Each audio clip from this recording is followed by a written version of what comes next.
रामगढ़ के राजा सूरजभान को पशु पक्षियों से बहुत प्रेम था।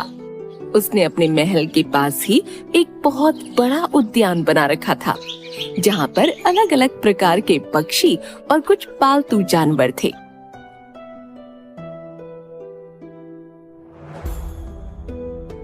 राजा हर रोज कुछ वक्त निकालकर उन सब पक्षियों और जानवरों से मिलने जरूर जाता था और उनसे बातें करता था। उनकी बातें समझने की कोशिश किया करता था।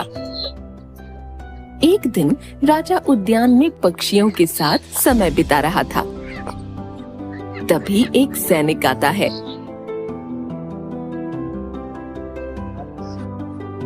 महाराज की जय हो। महाराज, पड़ोसी राज्य के राजा हरि सिंह के सेनापति आपसे मिलने की आज्ञा चाहते हैं। उन्हें आदर सहित अंदर ले आइए। जी महाराज। सैनिक जाता है और सेनापति को साथ लेकर महाराज के समक्ष आता है। महाराज की जय हो। महाराज, जैसा कि हमारे महाराज हरि सिंह को अच्छे से ज्ञात है कि आपसे बड़ा पशु पक्षी प्रेमी आसपास के राज्यों में और कोई नहीं है, उन्होंने उपहार हेतु आपके लिए ये 2 अनमोल बास के बच्चे भेजे हैं। आप इस बहुमूल्य उपहार को स्वीकार करें। राजा बास के बच्चों को हाथ में लेता है और उनके ऊपर हाथ फेरते हुए कहता है, बहुत खूब। मैंने आज से पहले इतने शानदार बास कभी नहीं देखे। राजा हरि सिंह जी को मेरी तरफ से बहुत बहुत धन्यवाद कहिएगा। हमें उनका ये तोहफा बहुत पसंद आया।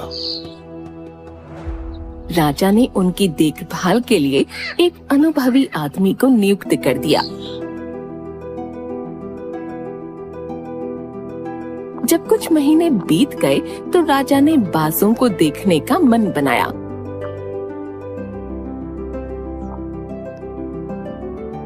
और उस उद्यान में पहुंच गए जहां उन्हें पाला जा रहा था।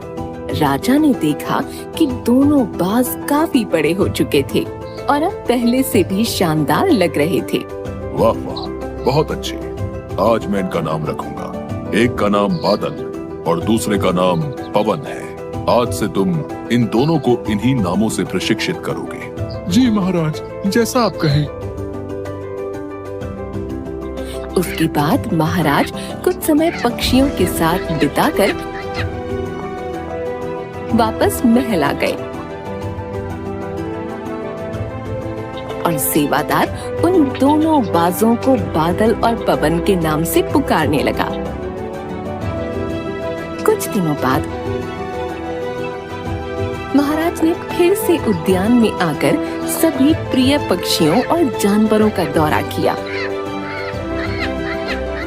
और सेवादार से कहा, मैं इनकी उड़ान देखना चाहता हूँ। तुम इन्हें उड़ने का इशारा करो। सेवादार ने ऐसा ही किया। इशारा मिलते ही दोनों बाज उड़ान भरने लगे। पर जहाँ एक बाज आसमान की ऊंचाइयों को छू रहा था, वहीं दूसरा कुछ ऊपर जाकर वापस उसी डाल पर आकर बैठ गया जिससे वो उड़ा था। ये देख राजा को कुछ अजीब लगा। क्या बात है, जहाँ बादल इतनी अच्छी उड़ान भर रहा है, वहीं पवन उड़ना ही नहीं चाह रहा। जी हुजूर, पवन के साथ शुरू से यही समस्या है। वो इस डाल को छोड़ता ही नहीं।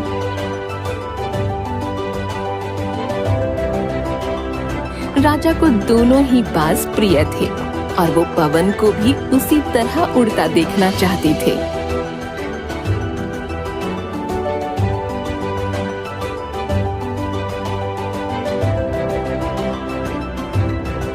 अगले दिन पूरे राज्य में ऐलान करा दिया गया कि जो व्यक्ति इस बाज यानी पवन को ऊंचा उड़ाने में कामयाब होगा, उसे ढेरों इनाम दिए जाएंगे। सुनो सुनो सुनो, रामगढ़ के वासियों सुनो।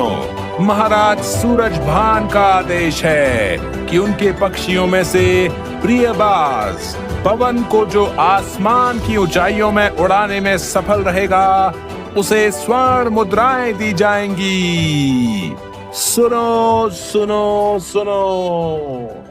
फिर क्या था, एक से एक विद्वान आए और पवन को उड़ाने का प्रयास करने लगे।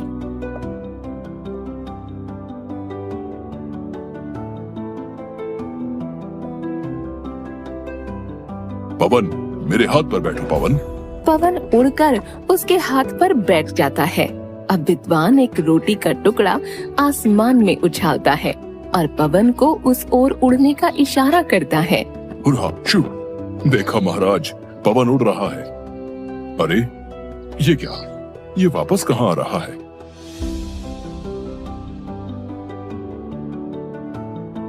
पवन उड़ता है और वापस आकर विद्वान के सर पर बैठ जाता है।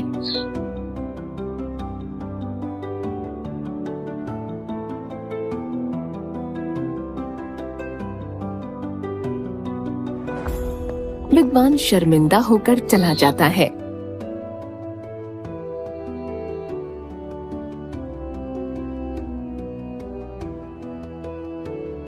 जल सुस्तबाज इधर आ।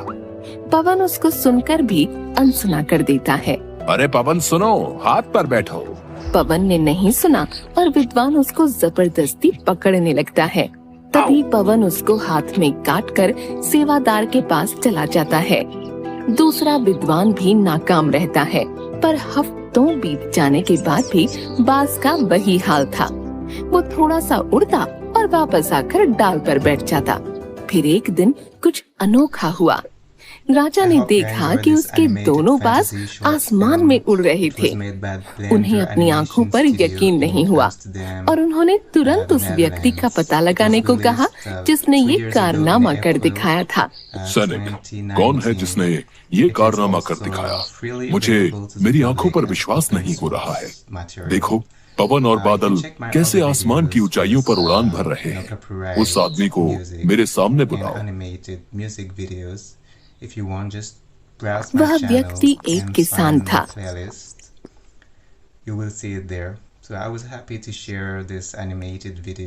अगले दिन वह दरबार में हाजिर हुआ। उसे इनाम में स्वर्ण मुद्राएं भेंट करने के बाद राजा ने कहा, मैं तुमसे बहुत प्रसन्न हूँ। बस तुम इतना बताओ कि जो काम बड़े बड़े विद्वान नहीं कर पाए, वो तुमने कैसे कर दिखाया? मालिक, मैं तो एक साधारण सा किसान हूँ। मैं ज्ञान की ज्यादा बातें तो नहीं जानता। मैंने तो बस वो डाल काट दी जिस पर बैठने का बाज आदी हो चुका था, और जब वो डाल ही नहीं रही तो वो भी अपने साथी के साथ ऊपर उड़ने लगा।